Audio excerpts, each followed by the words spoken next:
Profesora titular de la Facultad de Filosofía de la Universidad Complutense de Madrid, es decir, de esta, donde actualmente imparte las asignaturas de Teoría del Conocimiento y Teoría y Crítica Feminista, entre otras del máster también de sobre el conocimiento y feminismo. Entre sus temas de investigación cuenta las conexiones entre teoría del conocimiento y filosofía política, la teoría feminista y la historia de la filosofía moderna y contemporánea, de lo cual tiene numerosas publicaciones. Es investigadora principal del proyecto de investigación Normatividad y Praxis, el debate actual después de Wittgenstein, y secretaria de la redacción de la revista de filosofía. Entonces, sin más preámbulos, le doy la palabra. Pues voy a empezar dándole las gracias a la Asociación Interdisciplinar por haber contado conmigo para estas cosas que organizáis, y que la verdad es que os felicito por ello, ¿eh? Creo que una facultad solo está viva si los estudiantes también organizan cosas, no solamente los profesores. Entonces, bueno, enhorabuena por todo el esfuerzo y gracias. Voy a hablar de la intersubjetividad como un asunto humano. Por favor, Inés, córtame, ya te he dicho el malentendido que he tenido. Entonces, y el hábito que tengo de hablar hora y media, es un hábito adquirido después de muchos años de dar clase, entonces más vale que me cortes. Voy a hablar de la intersubjetividad. Voy a hacerlo desde un punto de vista que es el de la teoría de la racionalidad en general, y vinculado con un problema que es el problema del que me estoy ocupando en los últimos años, que es el problema de la normatividad, que bueno, está en el título del proyecto de investigación que dirijo. La intersubjetividad es una noción que ha venido a sustituir a otra noción más antigua, que es la noción de objetividad. Por tanto, voy a empezar a hablar de la objetividad para que se vea por qué la intersubjetividad es un asunto humano y la relevancia que tiene esto. Tradicionalmente, en la filosofía occidental, la noción de objetividad era entendida como una norma, es decir, como un precepto epistémico. Un precepto, una norma que debían cumplir aquellas teorías que aspiraran a ser consideradas auténtico conocimiento. La objetividad, además de una norma, era también un valor, es decir, una cualidad epistémica. Una cualidad, un valor que se predicaba del conocimiento humano siempre y cuando éste fuera verdadero. Por tanto, esa cualidad decía relación con la verdad. La objetividad del conocimiento dependía de la verdad. Y la noción de verdad, paso ahora al otro concepto, era la noción de verdad como correspondencia en alguna de las variantes de la noción de verdad como correspondencia. Cuando brota la noción de verdad como correspondencia vinculada con la objetividad del conocimiento, entonces siempre se requería de alguna justificación para asegurar la correspondencia. Pero en la tradición no se trataba de cualquier justificación, sino de una justificación absoluta, de lo que se conoce como fundamentación. Por eso la noción de objetividad, esta tradicional, iba asociada a los modelos fundamentalistas de racionalidad teórica. Y tenían un grave problema tradicionalmente. Si no se satisfacía la fundamentación absoluta, si se podían presentar algunas objeciones a la fundamentación absoluta, entonces no se podía sostener la verdad. Y si no se podía sostener la verdad, entonces no había objetividad. Ante esa situación, la única alternativa que se contemplaba era algún tipo de subjetivismo relativista y, en el extremo, el escepticismo más absoluto. Esto respecto a la racionalidad teórica. Pero tengo que añadir algo más, y es que también en la tradición filosófica la noción de objetividad se ha asociado con frecuencia a un valor usado en el ámbito de la racionalidad práctica. También era un valor, una norma, que aparecía en concepciones objetivistas de la moral o en concepciones objetivistas de lo político-jurídico. Político-jurídico en el sentido kantiano que antes ha expuesto la profesora Nuria Sánchez Madrid. En todos esos casos de objetivismo del ámbito de la moral o de lo político-jurídico, la idea dominante es que existen valores objetivos y en sentido absoluto y no meras valoraciones contingentes. Una vez que se conocen esos valores objetivos, se puede determinar, actúan como norma para determinar la bondad o la justicia de las acciones concretas en cada caso. En definitiva, lo que actualmente se conoce como su corrección. No se habla de la verdad de las acciones, sino de la corrección de las acciones. El problema era similar al señalado a propósito de la racionalidad teórica. Se requería una fundamentación absoluta para fijar la corrección y objetividad de las acciones. De manera que si esa fundamentación absoluta no se conseguía, entonces no había corrección y no había objetividad en los valores que regían las acciones. La única alternativa contemplada era el subjetivismo relativista o el escepticismo extremo a propósito de los problemas vinculados con la racionalidad práctica. Generalmente los problemas los ponían los escépticos, los que eran denominados como filósofos escépticos. Y los constantes desafíos escépticos a los sucesivos proyectos fundamentalistas llevaron finalmente a lo que se conoce como la crisis de fundamentos del siglo XX. Crisis de fundamentos, que crisis es lo mismo en singular que en plural, pero yo lo estoy intentando decir en plural, crisis de fundamentos de la filosofía del siglo XX, en el que, a través de las cuales la filosofía occidental finalmente llega a aceptar la imposibilidad del fundamentalismo, de cualquier proyecto fundamentalista. Es decir, mayoritariamente se llega a aceptar en la filosofía occidental que está fuera del alcance de la racionalidad humana la fundamentación absoluta de la verdad y de la corrección. Es decir, se acepta que la cualidad de la objetividad absoluta no es humana, no es algo humano, porque sobrepasa los límites de la racionalidad humana, sobrepasa las capacidades humanas, tanto a propósito del conocimiento como a propósito de la acción. De ahí que ninguna de esas normas, ni la fundamentación absoluta, ni la verdad absoluta, ni la objetividad absoluta, puedan sustentarse. Son no humanas. Actualmente se habla, desde mediados del siglo XX, se cita recurrentemente esa posición tradicional que acabo de reconstruir rapidísimamente como el punto de vista del ojo de Dios. Es decir, para subrayar que no es humano, es lo opuesto a lo humano. Bien. Como resultado de esas crisis de fundamentos, que realmente empezaron muy pronto, empezaron con Frege y culminan con todo el movimiento posmoderno, como resultado de esas crisis de fundamentos a lo largo de todo el siglo XX, hubo corrientes filosóficas que se resistían a pensar la cuestión de la objetividad y la verdad y la fundamentación solo en términos escépticos y relativistas. De manera que algunas corrientes, o dentro de algunas corrientes, siempre hubo quien buscó caminos intermedios entre la objetividad absoluta y el puro subjetivismo relativista. Algún camino intermedio.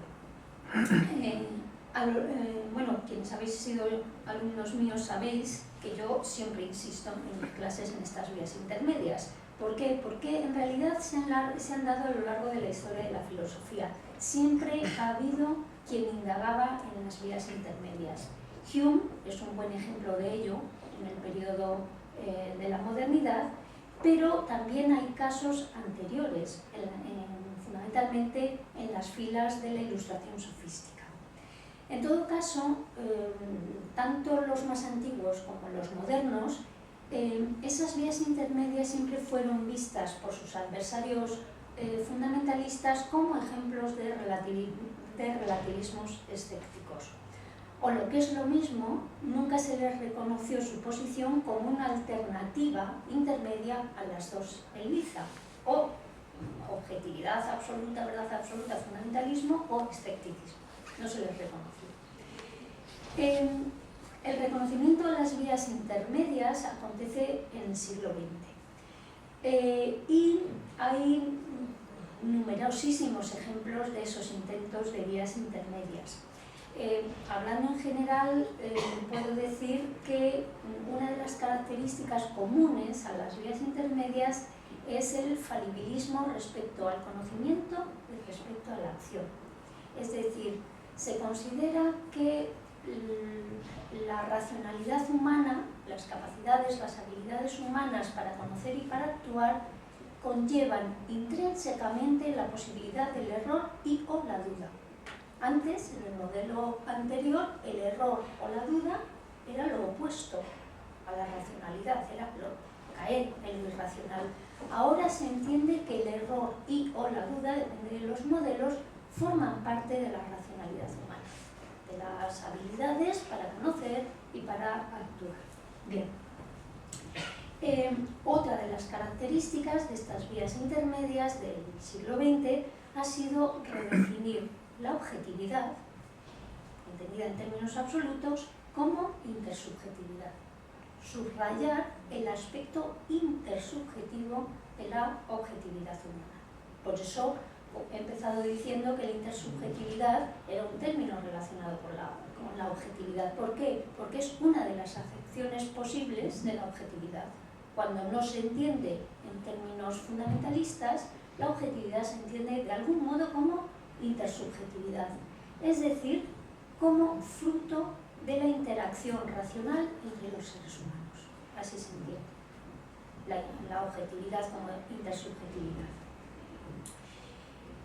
Esta redefinición de la objetividad, del abandono del proyecto fundamentalista, tiene varias implicaciones. En primer lugar, implica, desde un punto de vista más abstracto, más epistémico, implica un cambio de prioridad en la relación que antes he marcado entre objetividad, verdad y justificación.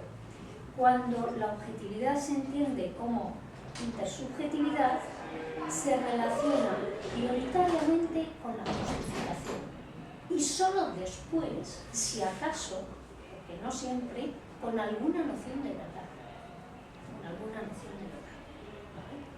Por tanto, se invierte la prioridad. Antes la prioridad era objetividad, verdad, luego justificación. Ahora es objetividad o intersubjetividad, justificación, verdad. Si es que se utiliza alguna noción de verdad, o quien se queda solo con la justificación. En segundo lugar, otra implicación de esta concepción en el siglo XX de la verdad como intersubjetividad, en segundo lugar, los procesos de justificación, entendidos al margen de la fundamentación absoluta, se han entendido de muy diversas maneras. Y, claro, el siguiente problema es ¿y qué entendemos por justificación que no es fundamentación? Bueno, pues ahí es uno de los problemas abiertos de la filosofía. Pero, generalizando como estoy haciendo, he de decir que esta fundamentación vinculada con la intersubjetividad siempre se entiende como un proceso público de dar, recibir, debatir o evaluar buenas razones. Por tanto, la objetividad ya se hace depender de un proceso de justificación en los que públicamente se dan, se reciben, se debaten, se evalúan buenas razones. De tal manera que lo que públicamente se considera justificado, al mismo tiempo se considera objetivo. Para ese contexto, evidentemente. Por tanto, la objetividad así entendida como cualidad, como norma, ya sea del conocimiento, ya sea de la acción, se forja intersubjetivamente. No es algo que esté por ahí que haya que alcanzar, sino que se forja intersubjetivamente. Ciertamente esto tiene implicaciones relativistas, coherentistas, algunos dicen, ¿no? Entonces lo objetivo pasa a ser lo que una comunidad pública fija como objetivo, al margen de cualquier otras cuestiones. Luego es una especie como de subjetivismo social, una especie de coherentismo. Bien. Bueno, pues quienes quieren evitar estas implicaciones relativistas, por ejemplo se ve muy bien en Rorty, buscan algunas condiciones racionales de cualquier proceso público por el que se fija la objetividad como norma. Se buscan condiciones racionales que sean comunes a todos esos procesos públicos de fijación del objetivo. Condiciones, por tanto, que no solo sean las diversas y cambiantes que aparecen en cada marco público, las normas de cada discurso, las normas de cada tradición, las normas de cada cultura, las normas de cada sistema de referencia, sino que hay quien está buscando, en pleno debate, pues con opciones de raigambre posmoderna, en las que la normatividad ha quedado fragmentada, pues hay quien está buscando algo común a los procesos de humanos cambiantes de fijación del objetivo, entre otras normas. ¿Por qué ese interés en buscar algo común? Pues porque de lo contrario es absolutamente imposible elegir racionalmente entre opciones mejores y peores. Ya renunciamos a alcanzar la opción buena o la opción verdadera o la opción justa, pero incluso renunciando a eso, el problema es cómo elegimos entre opciones mejores y peores, como opciones que sean más objetivas, más correctas, que estén mejor fundamentadas, opciones que se presenten al mismo tiempo como cumpliendo esos valores, pero que sean mutuamente incompatibles. Es decir, el problema está cuando hay conflicto entre las opciones. Claro, porque si no, lo que se aduce es que el único criterio que funciona para la elección entre opciones mejores y peores, ya sean teorías científicas, ya sean modos de vida o formas de vida, el único criterio entonces no es que gane el más fuerte. Un criterio que no parece satisfacer a ciertos filósofos por las implicaciones que tienen de violencia y este tipo de cosas. Bien, y dogmatismo. Bueno, se han dado distintas condiciones que pudieran permitir explicar rasgos comunes a la fijación de la objetividad en cada caso, y bueno, pues desde que empezaron las crisis de fundamentos hasta ahora, pues se ha dicho que la condición común es la estructura lógica, dinámica del método de investigación como método de racionalidad, ¿no? El caso de Popper, el método de ensayo y error como método para que aplican todos los racionalistas críticos en el proceso de conocimiento y de acción política. Se ha indagado también en la estructura lógica y lingüística de la argumentación. Todas las teorías de la argumentación contemporánea están buscando por ahí. O se ha indagado en las estructuras de la comunicación humana. Aquí tengo que citar a Habermas, claro, la teoría de la acción comunicativa, una manera de sustraerse al relativismo al servicio de una política emancipatoria. O se han indagado desde otros puntos de vista en los procesos lógicos, lingüísticos, sociales, políticos de fijación del significado. Lo que significa objetivo, verdad, etcétera, etcétera. Bien. o se han indagado en las nociones de experiencia o de evidencia, que cuenta como evidencia para volcar las razones de manera que unas aparezcan como mejores que otras. Bien, todo esto se ha indagado y se sigue indagando. Sin desmerecer la importancia de todos estos elementos, no las quiero desmerecer, para explicar la dinámica de la racionalidad humana, para elegir entre opciones objetivamente mejores y peores, desde mi punto de vista, hay una habilidad humana que atraviesa todos esos elementos, esos elementos de la dinámica de la racionalidad humana, una habilidad humana de la que depende la forja de cualquier norma, incluida la objetividad. Me entendía claro, como intersubjetividad, estoy hablando de forja. Llevo trabajando ya varios años sobre esta habilidad humana y es la habilidad humana de la crítica, directamente, de la crítica.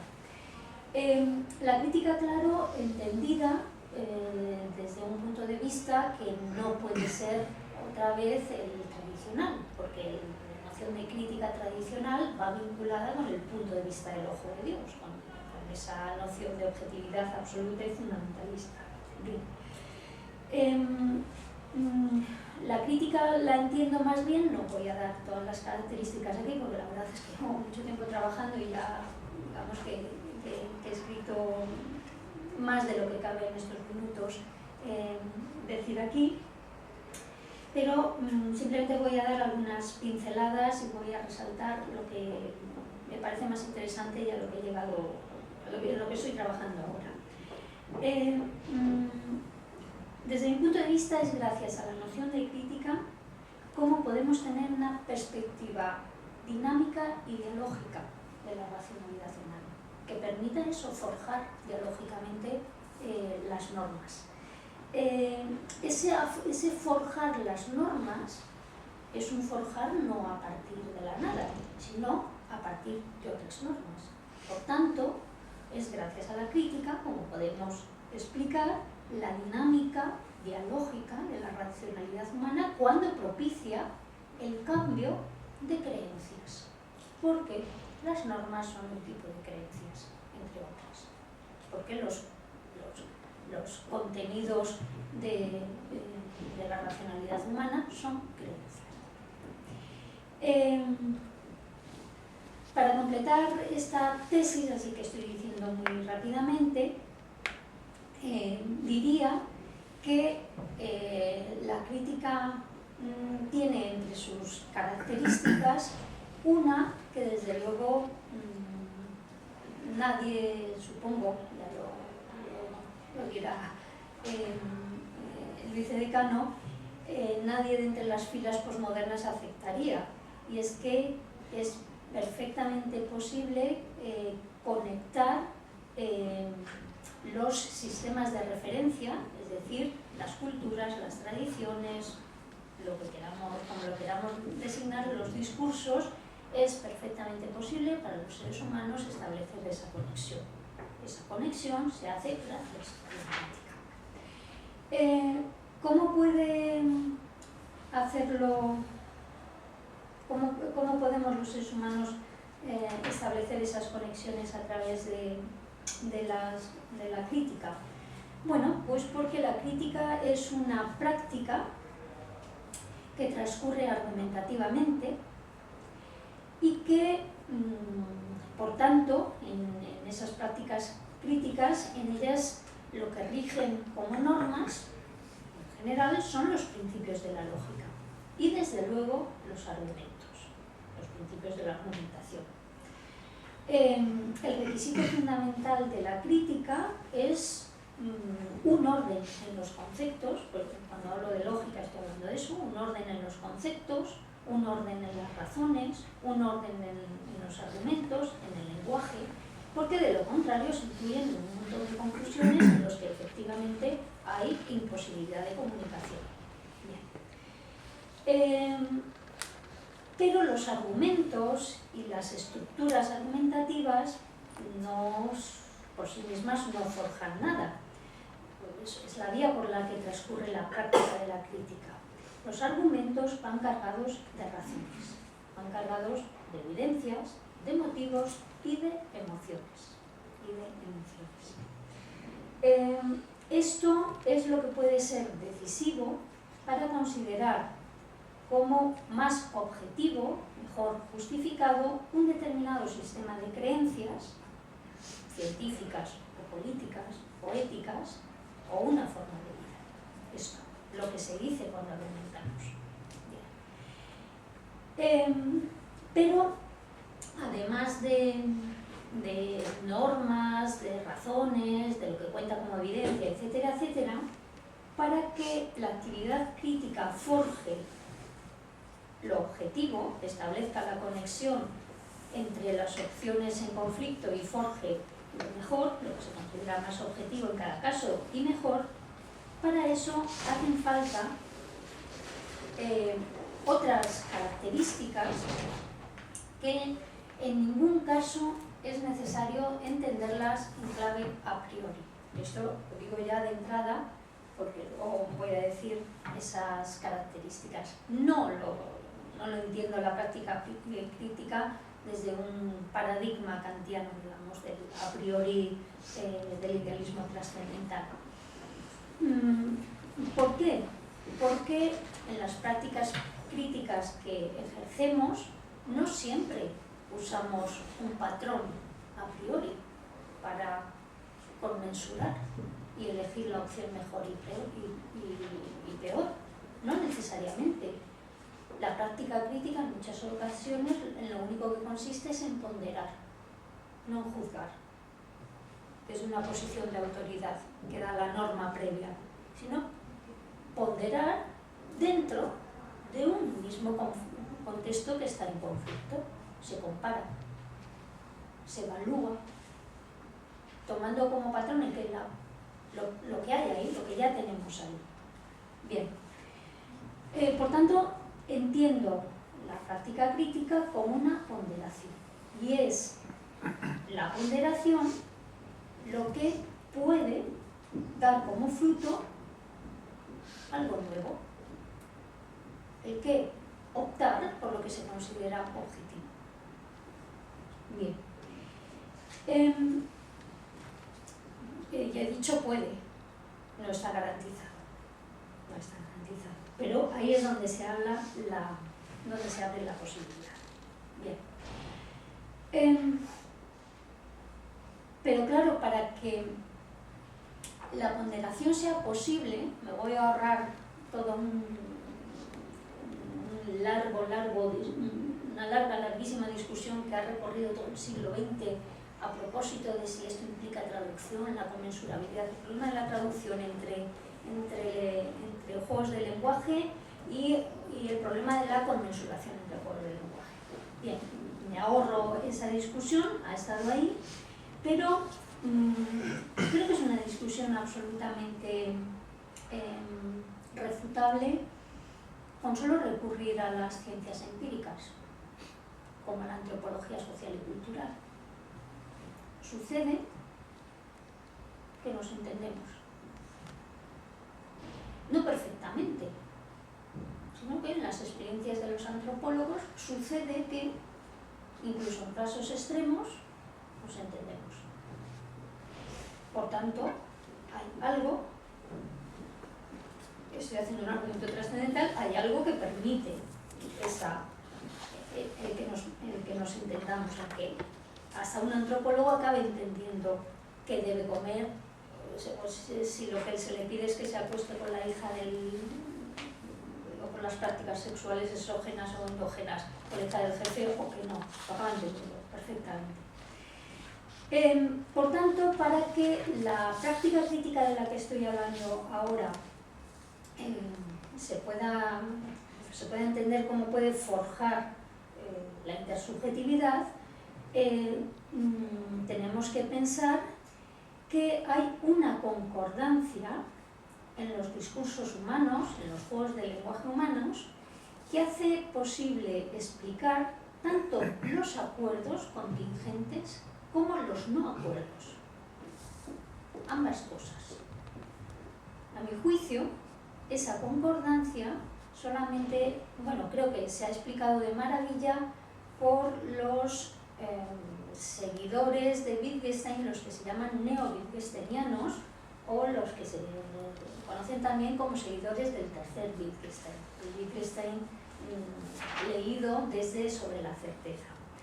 A este respecto tengo que citar a pues, la principal representante de esta corriente, que es la filósofa Danielle Moyal-Sharrock, que tiene pues, un libro titulado El tercer Wittgenstein, que fue famosísimo, con un montón de colaboraciones, y otro libro donde estudia la certeza de Wittgenstein, un libro sobre la certeza de Wittgenstein. Desde ese punto de vista del último Wittgenstein, que es absolutamente materialista, digamos, o sea, parte de los juegos de lenguaje que se dan en la vida cotidiana, desde ese punto de vista, Moyal-Sharrock reflexiona que hay una serie de creencias que no pueden ser puestas en duda en ningún juego de lenguaje humano. Una serie de creencias que son la base de concordancia de todos los juegos del lenguaje humano. ¿Hasta dónde son? Creencias como yo existo, existe el mundo, los seres humanos son mortales. Estos son ejemplos que pone ella. Estas creencias son peculiares porque, a diferencia de las creencias empíricas, las que están pues, en la ciencia o incluso en las valoraciones, en realidad no son creencias empíricas, sino que son condiciones de las creencias empíricas. Son lo que Wittgenstein denomina creencias básicas y comunes. Moyal-Sharrock llega a hablar de esas creencias, utiliza toda la terminología wittgensteiniana, claro, llega a hablar de una gramática universal a los seres humanos. Y esto es de 2007 en adelante. Esta recuperación de lo universal es realmente reciente, siguen trabajando en esto. Es muy interesante porque ella matiza inmediatamente, cuando habla de esa gramática universal, dice que es una gramática universal que no es una gramática descontextualizada. Que no es una gramática descontextualizada. Y esto es muy interesante, es la idea de una gramática universal que siempre se da contextualizada, siempre. Por tanto, no es a priori, sino que está en los contextos.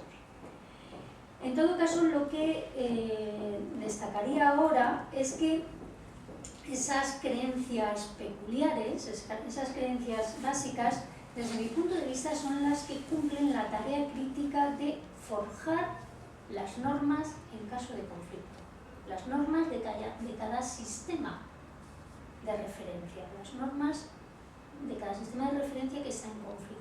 Cuando se discute qué es lo verdadero, qué es lo objetivo, qué es lo que está mejor fundamentado, acaba siendo por referencia a esas creencias básicas cuando se puede forjar la norma.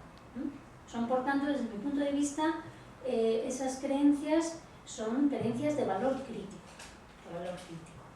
Son límites de la propia actividad crítica, porque no se puede saltar por encima de esos límites si es que queremos llevar adelante alguna actividad racional, ya sea conocer o actuar. Pasar por encima de esos límites, saltarlos, hasta el punto de decir, emitir algún argumento escéptico a propósito de si existe el mundo,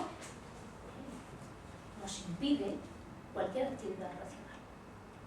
Es la base de concordancia, simplemente para discutir, para debatir, para ofrecer buenas razones.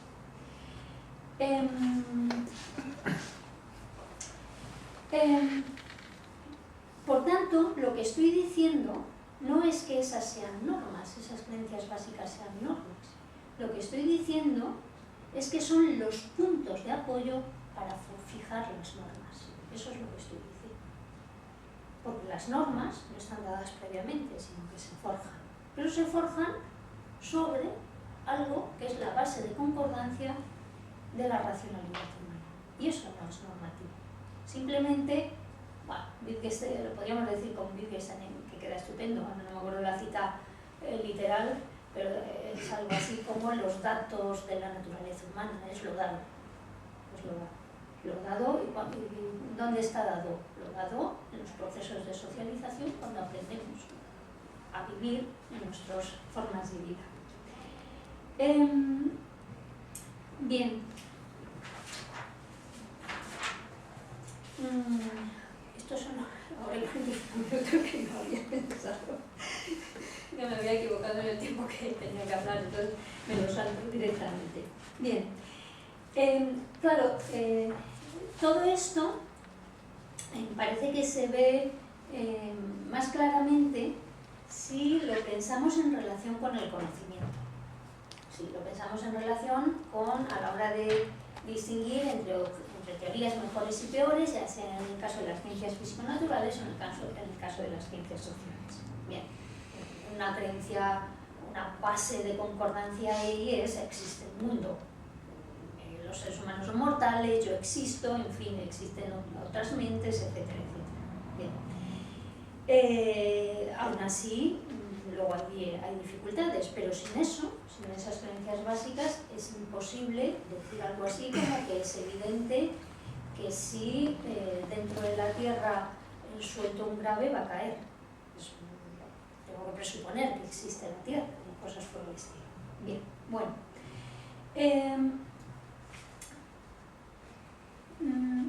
Desde mi punto de vista, esta misma tesis de la gramática universal contextualizada se puede mantener para el ámbito de la racionalidad práctica y en relación con los procesos de fijación intersubjetiva de la opción mejor, en el ámbito de la opción.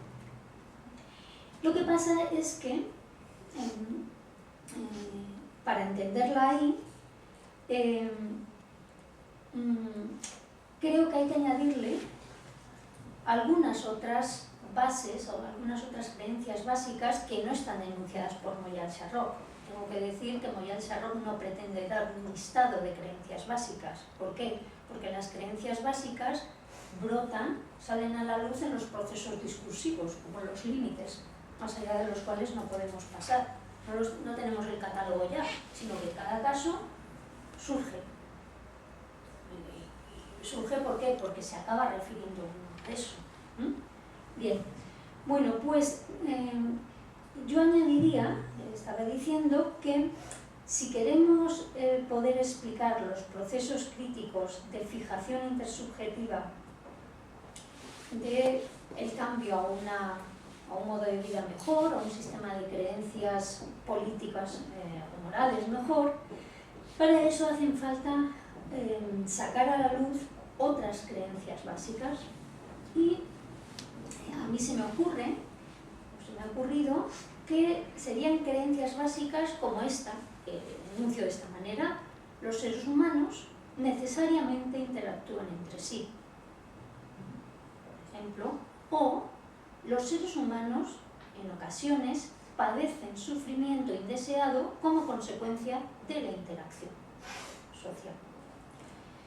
Considero que estas creencias, y muy especialmente la segunda, tienen un valor forjador de la normatividad en el ámbito de la praxis. Es una creencia crítica que sirve de apoyo para forjar normas en el ámbito de la acción.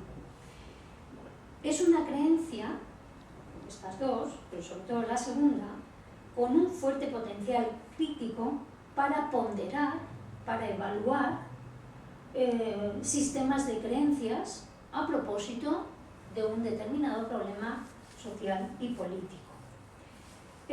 Para inclinarse, en caso de que se pueda hacer definitivamente, no está garantizado, pero desde luego para dar argumentos, para dar razones entre opciones mejores y peores.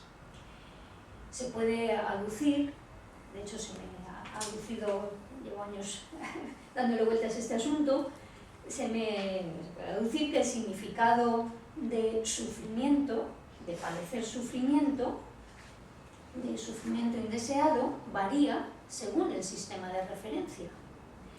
Y en efecto, así es. Como cualquier otro aspecto de la realidad, el significado de, pues yo qué sé, de tierra varía según los sistemas de referencia, pues el significado de sufrimiento también.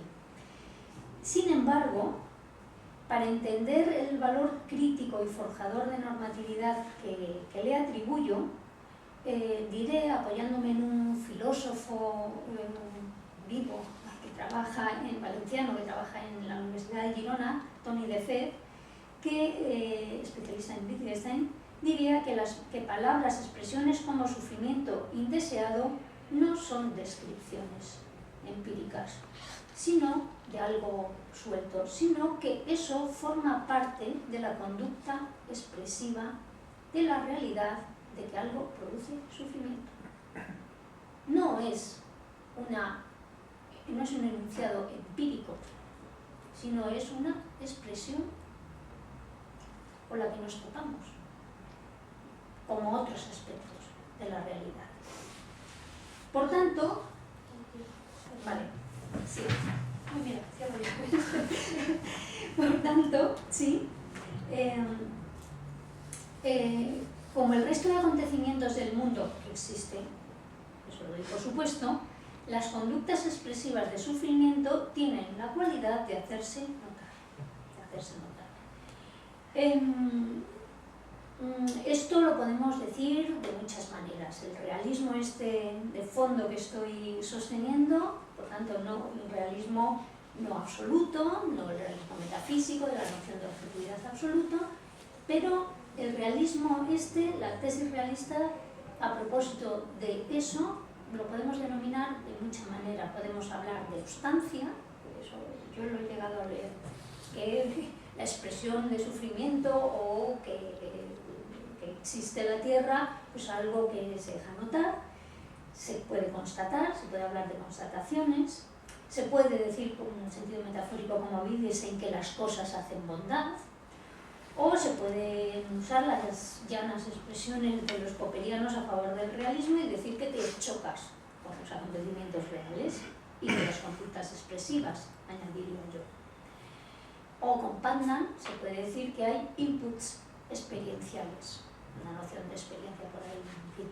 Bien, en todo caso considero que es mucho más coherente con los diversos modos de vida y la interacción entre los seres humanos, es mucho más coherente, más fructífero recurrir a ese núcleo de creencias básicas, realistas, universales, de la gramática universal en el sentido de Mouillard-Cherot, que no hacerlo. Esto desde luego no implica determinismo, en ningún caso. ¿Por qué? Pues porque por mucho que en el proceso de crítica, de discusión, de dar razones, lleguemos a esos límites, pues al límite de existe el mundo externo o al límite de este curso de acción está causando sufrimiento indeseado. Por mucho que lleguemos a esa constatación, no determina el curso de acción futura. Siempre cabe saltarse. Sigue estando abierta a contingencia. Como cuando el médico nos dice no comas sal, y tú sigues comiendo sal. O cuando se le dice a alguien no saltes de ahí que te vas a romper una pierna y que se la rompe. O cuando se le dice a alguien estas políticas económicas están produciendo un sufrimiento indeseado. Dicen, sí, es verdad, pero es necesario. No zanja, pero por lo menos está el límite. Por lo menos eso. Para seguir discutiendo. Y aquí me quedo. Muchísimas gracias.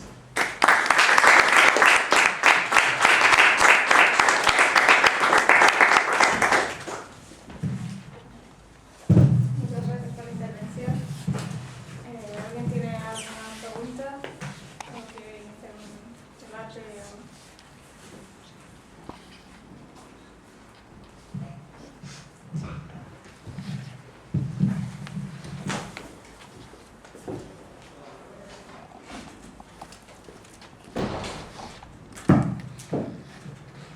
Sí, bueno, primero muchas gracias por su intervención. Dice usted que pese a esta tesis wittgensteiniana de que los juegos del lenguaje en ocasiones son inconmensurables, tenemos el hecho empírico de que bueno, nos entendemos. Y que, dice usted, si no he entendido mal, que en base a estas certezas comunes de las que todos partimos y que son universales, podemos iniciar un diálogo y una crítica.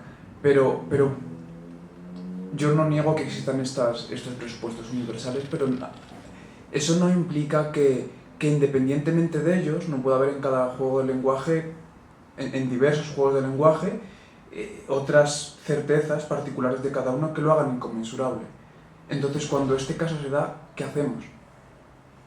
Por poner ejemplos, cuando hay una cultura, como son los indios norteamericanos, para el cual lo sagrado es absolutamente inmanente, y llegan las sectas protestantes y empiezan a colonizar Norteamérica, y para ellos lo mundano es totalmente profanable e instrumentalizable, ahí no ¿cómo encontramos conmensurabilidad? ¿Cómo se entienden esos dos grupos que nunca se entendieron?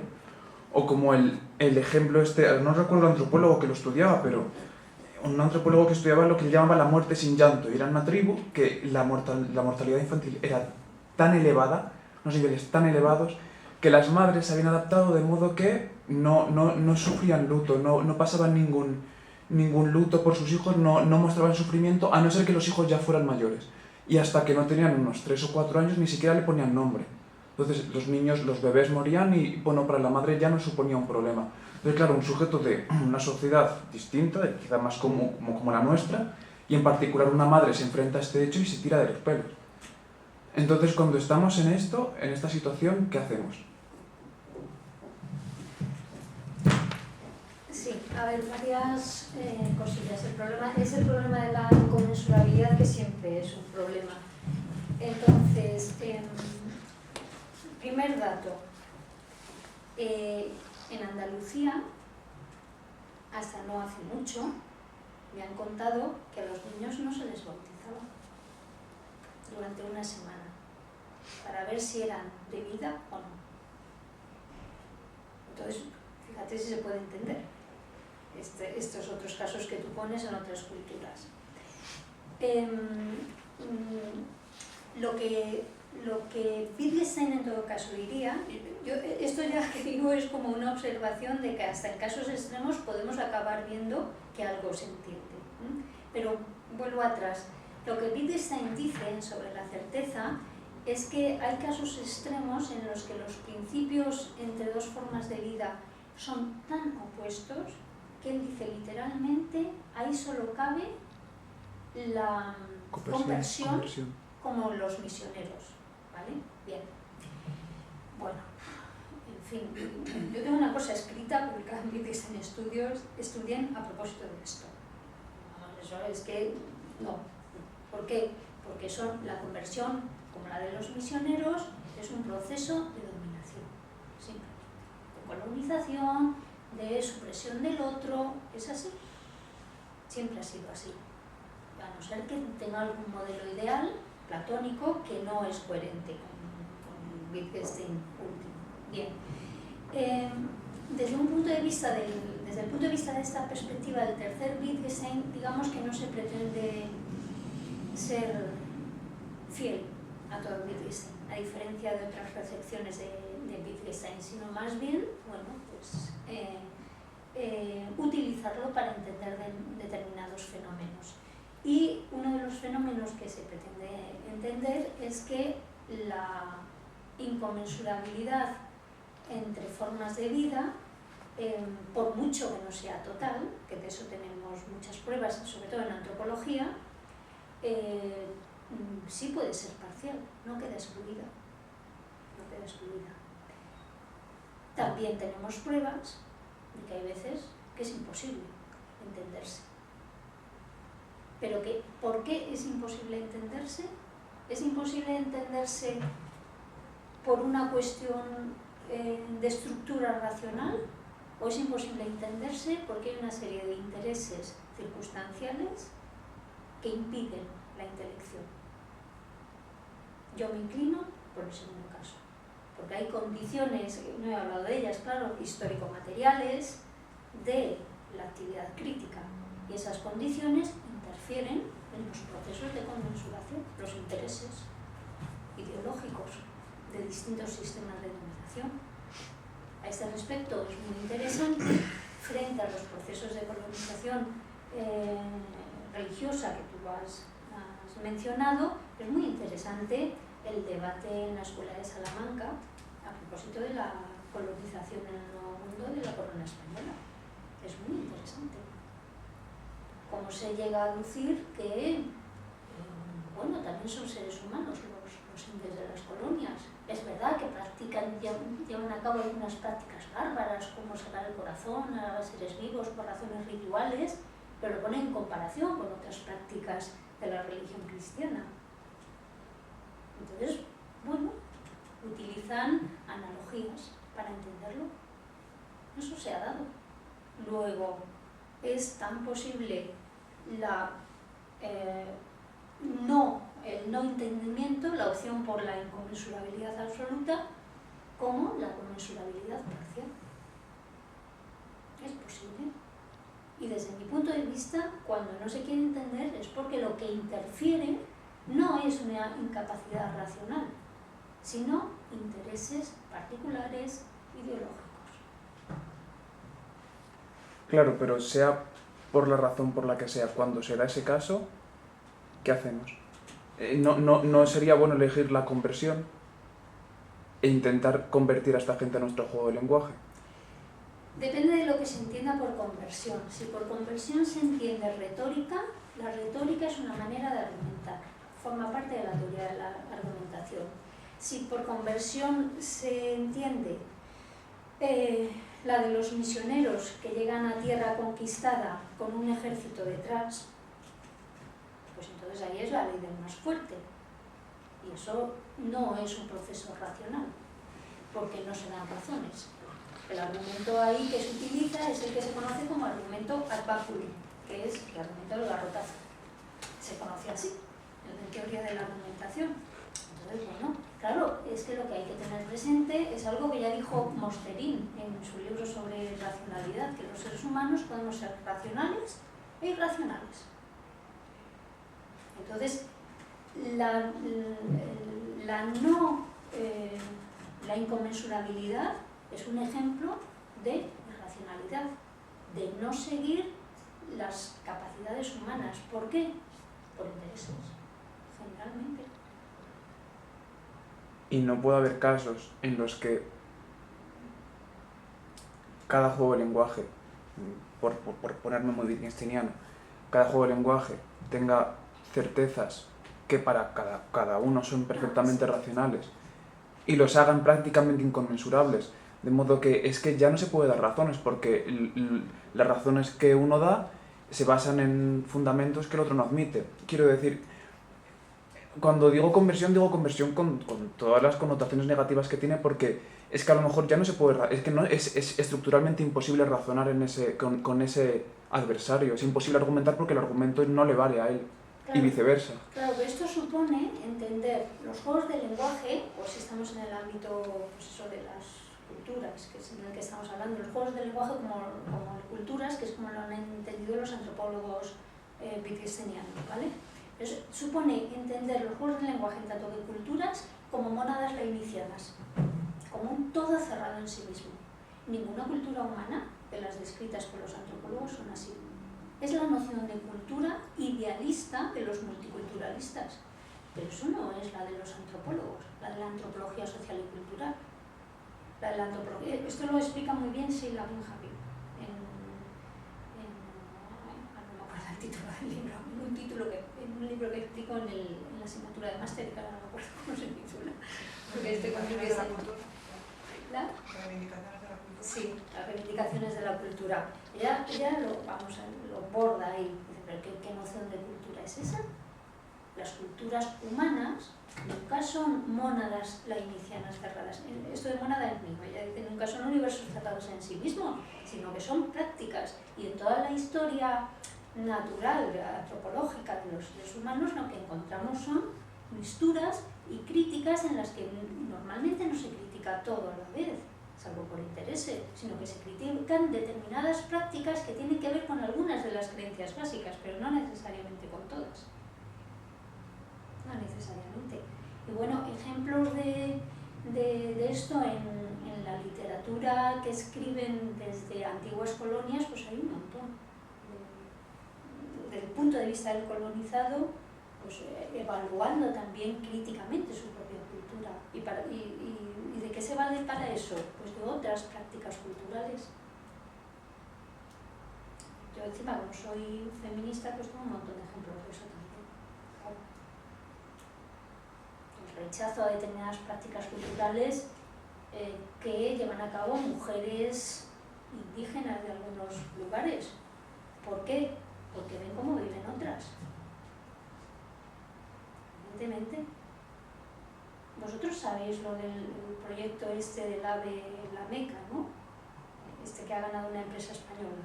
Aviv, la empresa española, va a construir el AVE desde no sé dónde a la Meca, ¿vale? Yo conozco a uno de los ingenieros de ahí. Han puesto como condición que no manden a ninguna ingeniera. Y solamente pueden ir mujeres que sean las madres, las hermanas o las mujeres casadas con los ingenieros. ¿Por qué? Porque dan mal ejemplo. ¿Por qué? Porque incluso puede haber allí mujeres musulmanas que copien parte, lo hacen, claro, a través de internet, parte de las prácticas, sintiéndose musulmanas, árabes, pero que quieren conducir. Fíjate tú. Eso muestra que es que no es ese bloque completo. Entonces, aunque haya creencias básicas no compartidas, que las hay, tenemos un montón de experiencias de ello, eso no quiere decir que anule la posibilidad de conectar por otros lados.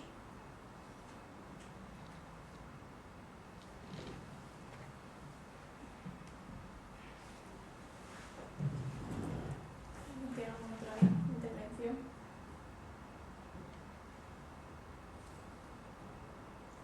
Bueno, creo que ya es el tiempo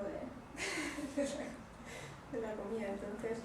Bueno, yo te quería preguntar un par de cosas. La primera es cuando dices fundamentación, ¿verdad?, y objetividad absolutas en la antigüedad, ¿a qué te refieres?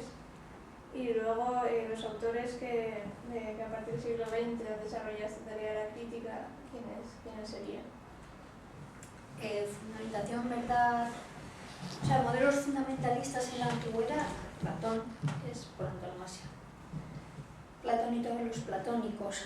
De otro modo, Aristóteles también, en realidad es la corriente dominante, salvo los sofistas. Un poco menos también todas las escuelas menores, los que se conocen como escuelas menores, Epicúreos y todas estas gentes, y por supuesto los escépticos están fuera. Son las corrientes dominantes. Luego la tarea, una cosa es la crisis de fundamentos y otra cosa es el abandono de los proyectos fundamentalistas. Entonces las crisis de fundamentos pues se puede ver en la correspondencia entre Russell y Frege. Y Frege torturándose porque le ha encontrado Russell la paradoja de las clases y no puede fundamentar la matemática en la lógica como pretendía. Otro ejemplo de crisis de fundamentos, los debates dentro del Círculo de Viena. Todos los textos, que si verificación, que si no se puede, que si coherentismo no puede ser, que si... Ahí está la crisis de fundamento. La crítica de Quine a los dos dogmas del empirismo, la crítica de Sellars al mito del rodado, todo eso es la crisis de fundamentos. La crítica de Popper a la inducción y a la pretensión de verificación. Entonces, las alternativas de tercera vía, Sellars y todos los neopragmatistas por ahí, Popper y todo el racionalismo crítico por ahí, Quine está también dentro de los neopragmatistas, los cumianos, caramba, todo lo que hay por ahí también. Y luego por el lado, digamos, del pensamiento que entra directamente en estas cuestiones desde la racionalidad práctica, Habermas y su difícil noción ahí de corrección separada de la noción de verdad. Entonces, y luego ya de toda la personalidad.